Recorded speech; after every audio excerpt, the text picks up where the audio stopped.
ശുക്രുരത്തു ദേശമിന്ന് അഹദിൻ കൃപയിൽ നമ്മളിന്ന് ഇസ്സത്തിൻ ലിവാഇൻ കീഴിൽ ചേർന്നു നിന്നിതാ. വെട്ടമഷ്ടദിക്കിലും പരത്തി സുഹൃതപാത താണ്ടി മഹിത ചരിതമെഴുതി ശതയുഗം ഗമിച്ചിതാ. പതരാത്ത പണ്ഡിതർ ഇരുൾ നീക്കി നേരിനായി ഹക്കിൻ റാന്തലായി തെളിച്ച നൂറിതാണേ.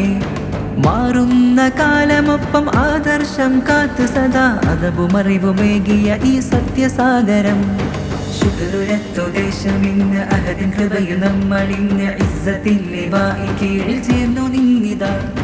വെട്ടമഷ്ടദിക്കിലും പരത്തി സുഹൃതപാത താണ്ടി മഹിത ചരിതമെഴുതി ശതയുഗം ഗമിച്ചിതാ. നാട്ടിമുല്ല കോയ തങ്ങളീയടർക്കളത്തിൻ ധ്വജം കണ്ണിയ തോരും നയിച്ച സുദൃഢ മുന്നണി. സൂര്യ തേജസായ ശംസുൽ ഉലമയും തണൽ വിരിച്ച് മുത്തുകോയ തങ്ങളിൽ ഇന്നേകി കൊടി.